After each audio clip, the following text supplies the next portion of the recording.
तो वेलकम करता हूं आप सभी को यूट्यूब चैनल नर्सिंग ज्ञान में। और आप लोग नर्सिंग ज्ञान को देख रहे हैं तो आज का वीडियो आप सभी के लिए काफ़ी ज़्यादा महत्वपूर्ण और काफ़ी ज़्यादा मोटिवेशनल होने वाला है, क्योंकि आज की इस वीडियो के बाद आप लोग अगर नहीं पढ़ते हैं तो समझिए आप अपने पैरों में खुद का कुल्हाड़ी मार रहे हैं और आप आगे बढ़ने से खुद को आप रोक रहे हैं। कैसे, मैं प्रूफ के तौर पर बताऊंगा कि कैसे जो है स्टूडेंट कोर्स करने के बाद बिल्कुल नहीं पढ़ता है, बिल्कुल नहीं पढ़ती है और घर पर बैठकर टाइम पास हो जाता है। और जब जॉब के लिए एप्लीकेशन फॉर्म आता है वहाँ पे तो फिर वह जो है अफसोस होती है, अफसोस होते हैं कि मेरे को जॉब नहीं हुआ, मैं क्या करूँ, मैं क्या करूँ, मैं क्या करूँ। तो इन सब चीज़ों से अगर बचना है अभी से आपके पास समय है, या यूँ कहा जाए अभी से मेरे जैसे इंसान हैं जो आप लोग को बता रहे हैं कि आप लोग अभी से संभल जाइए, वरना जो हाल अभी एएनएम वालों का हुआ है वही हाल आप लोग को भी होने वाला है। क्यों? क्योंकि हकीकत मैं बता दूं कि कोर्स सब कर लेते हैं, कोर्स में 60% 70% जैसे तैसे एग्जाम के लिए पढ़कर सब पास हो जाते हैं, सब नंबर ले आते हैं। बट जो नॉलेज होता है वह नॉलेज आपके पढ़ने से आएगा और वह नॉलेज 1-2 महीना के पढ़ाई से नहीं आएगा। एग्जाम्पल के तौर पर मैं बता दूं आप लोग को कि मैंने आप सभी के लिए पिछले 8 महीना से 2022 से 23 का क्लास स्टार्ट किया हूँ। मैं डेली पढ़ा रहा हूँ, डेली वीडियो डाल रहा हूँ, डेली समझाने का हर एक टॉपिक को क्लियर करने का प्रयास करता हूँ, सभी ईयर जीएनएम का। बट जो स्टूडेंट है क्या है, अब जब एग्जाम आया तो धीरे धीरे वह कॉन्शियस हो रहे हैं, धीरे धीरे अपने आप को जो है पढ़ाई की तरफ ले जा रहे हैं। लेकिन इससे पहले जब नए नए हम शुरू किए थे या बीच में बहुत लोग नहीं जुड़े थे, बहुत लोग जो पढ़ रहे थे वो पढ़ाई छोड़ चुके थे। अब होगा क्या, एग्जाम आएगा, एग्जाम आएगा, उनके पर प्रेशर आएगा कि पहले एग्जाम पास किया जाए, जो जरूरी इंपॉर्टेंट है पहले उसको पढ़ा जाए, बाकी को छोड़ा जाए। अब यहीं पे दिक्कत क्या होगा कि आपके पूरा जो टॉपिक है आपको क्लियर नहीं होगा। और जब आप 3rd ईयर तक कंप्लीट करके जब जॉब के कॉम्पिटिटिव एग्जाम में बैठेंगे, जिस प्रकार से एएनएम के कैंडिडेट अभी बिहार में बैठी थी, तो उसी प्रकार से आप लोग भी जो है अफसोस करेंगे कि काश हम GNM 1st year, 2nd year, 3rd year में बढ़िया से पढ़े होते तो आज रिवीजन मात्र करने से हमें जॉब मिल जाता। माय डियर, मैं बता दूं अब वो समय गया कि आपको मेरिट पर जो घास काटने वाली थी, जो भूसा लगाने वाली, चारा लगाने वाली थी, कोर्स करके बैठी थी और जैसे ही मौका मिला कि मेरिट पर बहाली होगा, जैसे तैसे नंबर अर्जित करके बैठी थी अपना, सबको जॉब हो गया। मैं देखता हूँ, मैं हकीकत देखता हूँ। अब तो मान गए 3 साल हो गया जॉब के, 2019 बैच वाले जिनका हुआ है स्टाफ नर्स में परमानेंट, उसका तो अब समय हो गया, 3-4 साल हो गया जॉब करते हुए। तो अब उसे बोलने का भी लूर आ गया, उससे जो है अब बातचीत करने का ढंग भी पता हो गया, कैसे रहना है कैसे नहीं रहना है, ये सब चीज़ अब उनको पता हो गया है। वरना जब जॉब हुआ था तो किसी को कपड़े पहनने का ढंग नहीं, बात करने का शैली नहीं, और इतना ज़्यादा जो है मौका मिला उस पर चौका लग गया, जॉब हो गया। तो मैं ये कहना चाहता हूँ आप लोग को कि अब ऐसा नहीं है। जैसा कि देखे कि पहले एएनएम का भी मेरिट पर बहाली होता था, बट अब क्या है, अब आपके बीटीएससी जो आपके डॉक्टर, नर्स, एएनएम सबका बहाली बीटीएससी के थ्रू बिहार में स्वास्थ्य विभाग में किया जाता है। उसका एक अलग आयोग ही बना दिया गया है जो स्वास्थ्य विभाग में भर्ती अपना निकालता है। अब अभी एएनएम का देखे हैं, मेरिट पर बहाली निकला था लेकिन उसको कैंसिल करके एग्जाम कर दिया, एग्जाम भी हो गया, रिजल्ट भी आ गया। आप लोग को मैं बता दूं 48,000 स्टूडेंट जो है वह कंप्यूटर बेस्ड एग्जाम में बैठी थी एएनएम के। अब एएनएम के 48,000 कैंडिडेट एग्जाम दी, उसमें से आप लोग को जानकर यह चौंक जाइएगा कि मात्र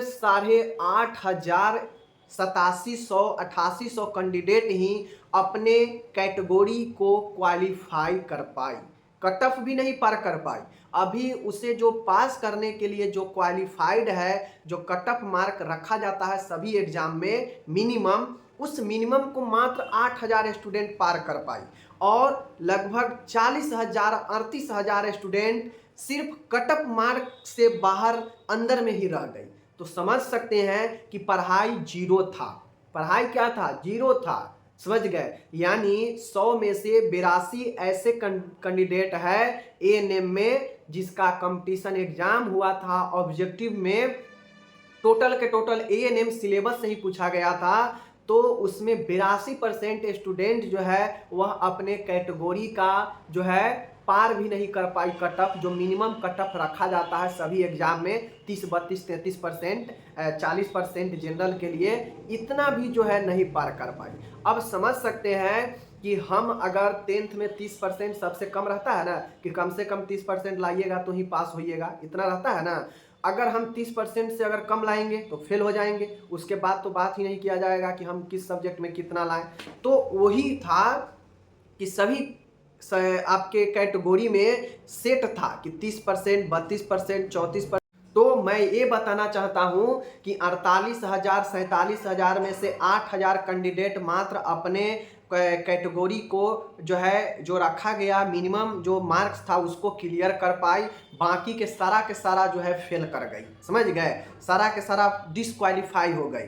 तो इसका सीधा सा क्या रीजन था कि कोर्स करके बैठ गई थी। कोर्स करके बैठ जाने के बाद ना कभी एएनएम के अच्छे से पढ़ाई की, 2 ईयर होता है एएनएम में, 6 सब्जेक्ट होता है, तो ना वो एएनएम में बढ़िया से पढ़ी, एएनएम में भी पैसे उसे इधर उधर करके पास कर गई, और उसके बाद इधर भी जो है अपन कभी पढ़ी नहीं, बस एग्जाम के समय थोड़ा मोड़ा पढ़ी, तो उससे तो होता नहीं है। जब आपका सिलेबस ही पूरा एएनएम से पूछा जाना है तो भाई वो तो डीपली पूछेगा ही पूछेगा।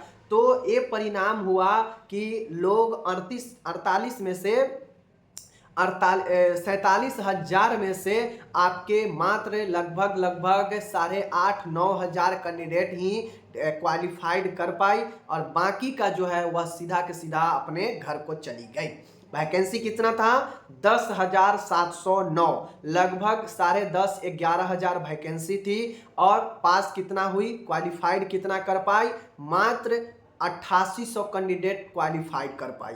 तो समझ सकते हैं उस 8,000 में भी अभी कुछ हुआ नहीं है, अभी वह सिर्फ डॉक्यूमेंट वेरिफिकेशन के लिए क्वालिफाइड हुई है। फिर डॉक्यूमेंट वेरिफिकेशन के बाद उसमें भी कट ऑफ बनेगा कि कितना किसका कट ऑफ कैटेगरी वाइज गया है। तो समझ सकते हैं, अगर आप लोग जीएनएम है सतर्क हो जाइए। अगर आप लोग पढ़ाई नहीं कर रहे हो, चाहे आप जिस भी ईयर में हैं वहाँ से पढ़ना अगर शुरू आप नहीं कर रहे हो, तो फिर समझ लीजिए आपका भी दिन वही आने वाला है जो अभी एएनएम के कैंडिडेट रो रही है। बहुत सारे कैंडिडेट रो रही है, तरह तरह के बातें कर रही है कि बिहार में पैसे होता है, ये होता है, वो होता है, लेकिन उनको ये समझ में नहीं आ रहा है कि पहले वो अपने कैटेगरी को तो क्वालिफाइड कर ले, पहले वो अपने कैटेगरी में तो पास कर ले, फिर वह पैसे या पैरवी या कुछ के बात करे। रिटन एग्जाम है, जब आप अपने कैटेगरी वाइज मार्क्स नहीं ला पा रहे हैं, नहीं पास हो पा रहे हैं, 30% नंबर नहीं ला पा रहे हैं, और आप फेल हो जा रहे हैं, डिसक्वालीफाइड हो जा रहे हैं, तो आपको कोई अधिकार नहीं है किसी पर ब्लेम लगाने का। फिर आपके अंदर झांक कर देखने का जरूरी है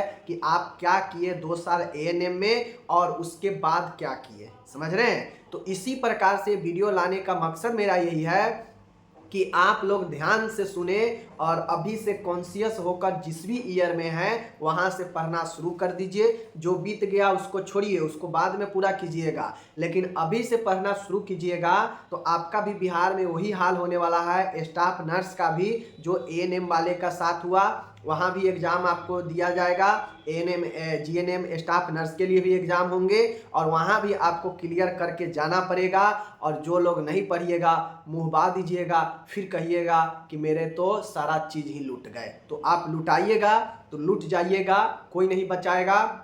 अगर थोड़ा थोड़ा पढ़ते चलिएगा, हर एक टॉपिक को कॉन्सेप्ट क्लियर करते चलिएगा, तो ऑब्जेक्टिव तो यही सबसे ना आता है। तो इसीलिए यह वीडियो लाने का मकसद है कि आप भी ऐसे रिजल्ट में ना शामिल हो कि आपके अपने कैटेगरी में भी आपके कट ऑफ मार्क, मिनिमम जो कट ऑफ मार्क है वो भी आप पार नहीं कर पाए, भारी बेइज्जती। समझ रहे हैं?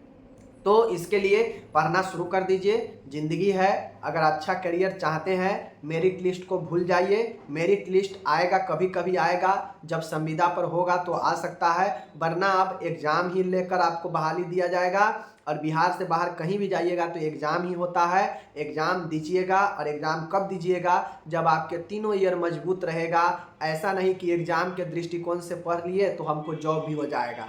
ऐसा नहीं होने वाला है, समझ सकते हैं। अब समझिए कि जो लोग 8-9 हज़ार क्वालिफाइड किए हैं और पोस्ट है लगभग 11,000, तो जो लोग क्वालिफाइड किए हैं उनको तो अब कट ऑफ ज़्यादा भागेगा ही नहीं, उनको जॉब होना तय हो जाएगा। जो लोग मात्र क्वालिफाइड कर लिए उनको जॉब होना तो सीधा सीधा बन जाता है। डॉक्यूमेंट वेरिफिकेशन अगर सही निकल जाएगा जिसका, उसका सीधा जॉब हो जाएगा। समझ रहे हैं ना।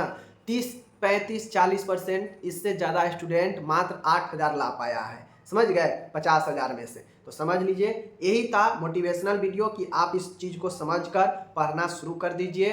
हर एक टॉपिक को अच्छे से हम पढ़ा भी रहे हैं, पढ़िए, इधर उधर ध्यान मत दीजिए, छोड़ के भागिएगा आप ही को घाटा होगा, बाद में पछताइएगा, फिर तो कोई फायदा नहीं होगा, फिर शुरू से तीनों ईयर पढ़ना पड़ेगा। समझ रहे हैं। चलिए मिलेंगे अगले वीडियो में, अपना ख्याल रखिएगा, धन्यवाद।